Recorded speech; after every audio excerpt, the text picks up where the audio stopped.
Hello there, everybody. I'm mrgameandpie, and welcome to Let's Play Touhou 12, Undefined Fantastic Object. The last game that I did was 10, and I tried to do 11, didn't work. But 12 is one that I've played quite a bit, and this game has 3 playable characters. We have Rimu, and she has her pretty standard abilities here. We have Marissa, and she has 2 shot types. This one is a little bit new. It sort of shoots everywhere, and if you get all the shots on one target, it'll do a lot of damage. Got to be close to the target to do that, though. And here we have lasers. It's standard stuff.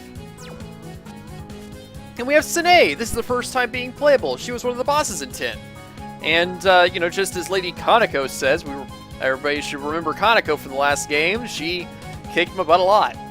But we're actually going to be using just as Suwako says. Kaneko's shot type is snakes that home in on opponents whenever they get onto the same vertical level as them. And Suwako's ability here is frogs that we sort of shoot outwards, and whenever they hit things, they're really powerful and they explode. Now, as is usual, Rimu is the slowest character in the game with the smallest hitbox, making her best for precision dodging. Marissa is the fastest character in the game with the largest hitbox, making her the worst for precision dodging. And Sine here is in between them. She's not quite the fastest, she's not quite the smallest, but she is Sine. And Sine is pretty cool. We'll get to see a lot more of her and her, you know, personality and such during this playthrough, since, well, in the last playthrough that I did, she was just a boss battle. Though a very good boss battle at that. But, hey, yeah, Touhou 12. It's a little bit different from most games, as you see that we have the titular UFOs. They're unidentified, they're flying, and they are objects. Or are they, undefined fantastic objects? Who knows? Somebody does. Anyway, yeah, by collecting 3 UFOs of a single color, or all 3 different colors, a new UFO will spawn, a giant one that you'll have to shoot down. And depending on what color it is, it'll give you various bonuses. So the green bonuses is the bombs that you get, which are statistically the best thing to get for survival. Red UFOs give you extra lives, though not at the same rate as you get bombs. And blue give you extra points. That's it. And here's one of the major reasons why I decided to play this game first out of all the games. It's Nazareth. She's a mouse, and she's pretty great. We'll be seeing her more later in the game. And yes, apparently mice eat humans. But yeah, I like rodents a lot. I mean, you know, one of my catchphrases is hamsters. Who would have guessed? My associate animal is the hamster. This is not a surprise that I like the mouse character. But yeah, literally, you know, whenever deciding, hey, I want to play a Touhou game, which one will I ever play first? You know, I looked through a variety of the characters through a lot of the games, and the cast of, you know, 11 here, or no, 12 here, seemed to be the most interesting one. With Nazareth being a very strong element of that. That said, it is often considered to be one of the hardest Touhou games, mainly because of the UFO mechanic. Normally, if you're just dodging everything effectively and gaining points, extra lives and bombs and such will just sort of fall into your lap without issue. But here you have to actively search out those extra lives and bombs. And if you're going for a score run, then you don't get many of them because you'll be going for the blue UFOs very often. And yeah, I often find that I too die very frequently when trying to grab a UFO. Because the UFOs never go to the very bottom of the screen, which can be a good thing if you're trying to avoid getting a specific type of UFO, if you're going for a specific color. Oh, that was bad. But, you know, if you're trying to collect them, then that's a little bit of a problem now, isn't it? Yeah, so these little yin-yang enemies, they will explode whenever you defeat them. They basically counterattack you. And so, you know, often I'll just attack them anyway. but sometimes it's best to actually ignore them, especially if you're trying to grab a specific UFO. Then you'll have to deal with less things on the screen. So, you know, this stage definitely promotes you being a little bit more careful about how and when you shoot. Now, this boss appearing right here, her name is Kogasa, and she often appears at a very inopportune time for me. Not this time, surprisingly. But normally, she appears right as I'm about to collect a third UFO to make the large UFO appear. And you don't want to do that whenever a boss or mini-boss are on screen. Because, well, if there's a boss currently active, then the UFO will automatically fly away. Because that is a thing, all of the UFOs in the game are timed. There's a certain time limit for how long they'll stay around. But, yeah, if there's a boss on screen at a time, your time limit is really short. Yeah, see, I stopped firing there for a little bit so that I'd have more time to collect the UFO that I want. Oh, that's bad.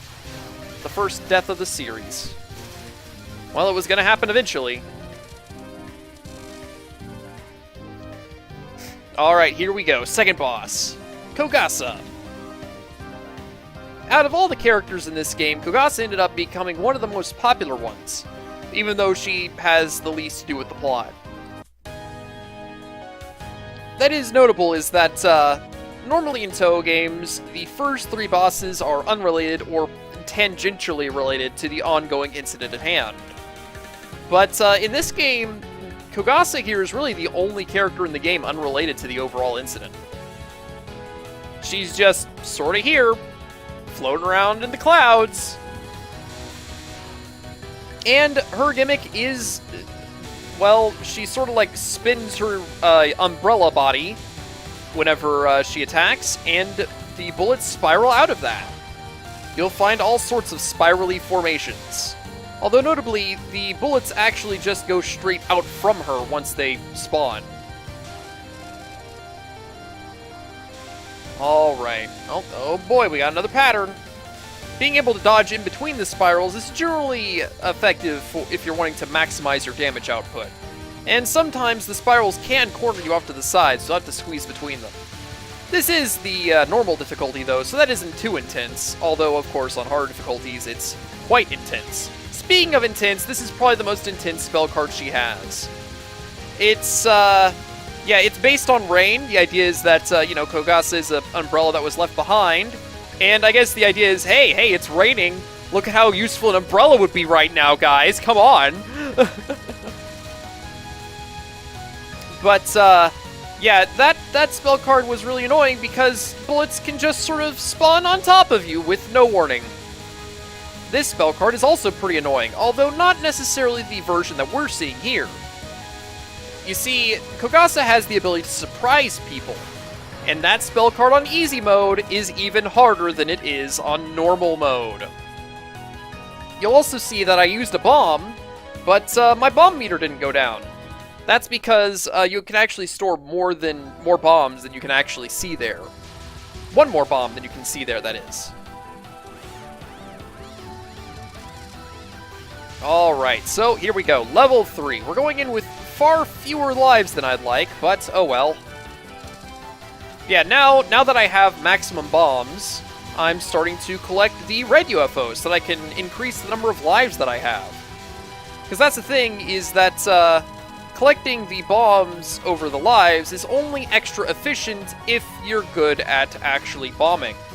Which I'm not, really, so that's unfortunate. I do still go with the bombs anyway, because they are more efficient. You get more chances for failure by collecting those, really. Oh, yep, and we see a giant spell card here going on, and I can't quite get that last UFO because there's too many lasers on the screen. Oh, here we go, this is it. There we go, that's it. So hey, here we have a duo boss. This is Ichirin and her partner, Unzen, I think that's how you pronounce it. Ichirin is the girl, and Unzen is the cloud, and Unzen is actually one of the only examples in the series of a male character. And it's even rarer to find a male character that actually appears in the games. They're are like another 1 or 2 in supplementary materials. But yeah, Ichirin's gimmick is that basically all of her major attacks involve Unzan in some way, and Unzan has gigantic cloud hands that will, you know, slam into you at Mach 8. They're some of the biggest bullets in the series. Oh, here we go. This is it. Yeah, there we go. Jumping right into the death of bullets to grab that UFO. They do expect you to do crazy things like that if you really want to maximize your UFO usage. And it's a good idea to maximize your UFO usage because, hey, power-ups. So yeah, one of the concepts behind this game was to give it a Buddhist theme. And, you know, one of the major concepts of Buddhism is sort of the idea of becoming wantless, I guess you could say. And, yeah, I feel like the idea was that the UFOs are essentially supposed to represent this because if you have no desires, then you're not going to go for the UFOs because that's where all your power-ups come from. And then you're not going to put yourself in danger anymore. At least, I think that's the concept behind it. I don't know.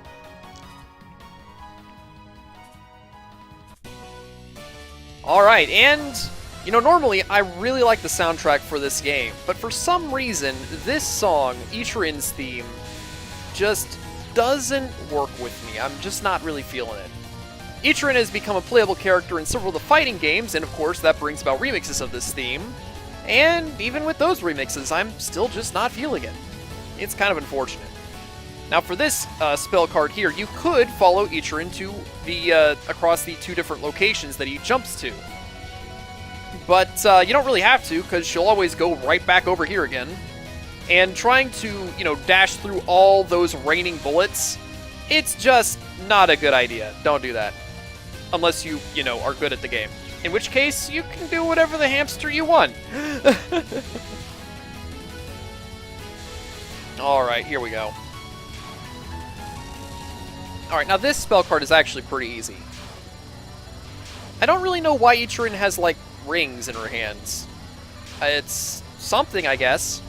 It certainly influences the design of her non-spells, that's for sure, because the idea is that, you know, bullets are constantly going out of the ring in ring-like formations.